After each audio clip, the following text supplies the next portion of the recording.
Welcome to this explainer.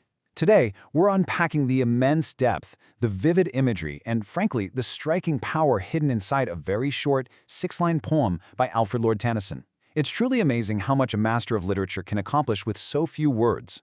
Tennyson actually manages to capture an entire cinematic action sequence, complete with establishing shots, a slow-burning tension, and an explosive climax, using only 43 words. So we're going to see exactly how he builds this world, establishes the mood, and executes that thrilling climax in just a handful of syllables. We're going to use a zoom-in, zoom-out approach for this analysis.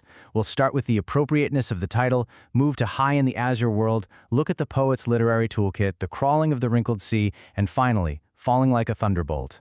Let's establish our baseline right now and just feel the deliberate pacing. Listen to these 6 lines. He clasps the crag with crooked hands. Close to the sun in lonely lands, ringed with the azure world he stands. The wrinkled sea beneath him crawls. He watches from his mountain walls, and like a thunderbolt he falls. Just let that settle in for a second. It's incredibly brief, right? But structurally, it's absolutely flawless. Section 1. The appropriateness of the title. So, since the poem is just so incredibly brief, you really might wonder if such a simple, straightforward title, literally just The Eagle, is actually the best choice for such a layered and famous piece of literature. Couldn't Tennyson have chosen something, I don't know, a bit more poetic or mysterious? It almost sounds too simple, doesn't it? Well, it turns out the title is perfectly appropriate. Why? Because the eagle is the undeniable center of this entire narrative universe. There are no other characters, no other distractions. The poem meticulously details the bird's appearance, its surroundings, and its sudden action. By simply calling it the eagle, Tennyson effectively focuses our mental camera lens exclusively on the bird. He cuts out all the background noise and commands our full attention toward this singular, majestic creature from the very first word. Moving on to Section 2, High in the Azure World. In the first stanza, Tennyson states the bird is ringed with the azure world. Now, the word azure isn't just blue. It's that piercing, perfect, cloudless summer sky blue.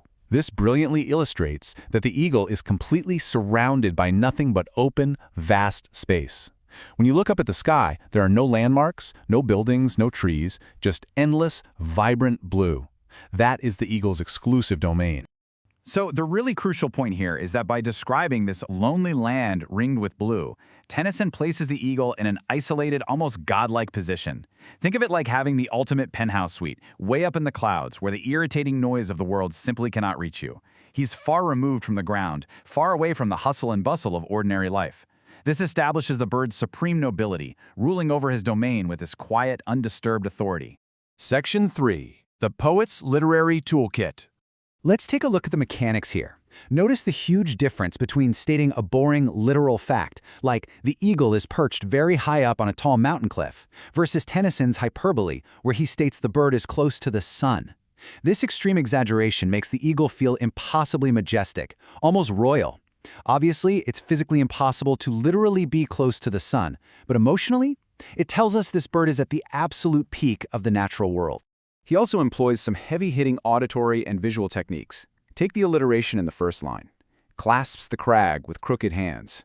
I actually encourage you to mouth those words right now. You can physically feel how those harsh, sharp C sounds mimic the scraping grip of the bird on the rock. We also see personification.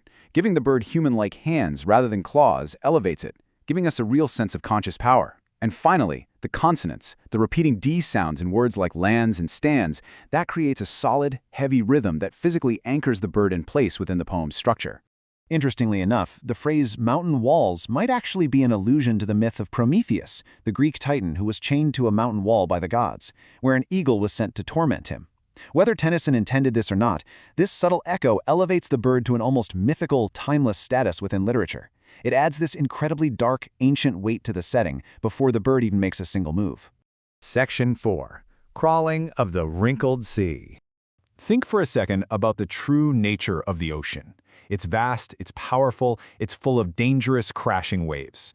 But from the eagle's dizzying perspective, that mighty, violent ocean is completely minimized.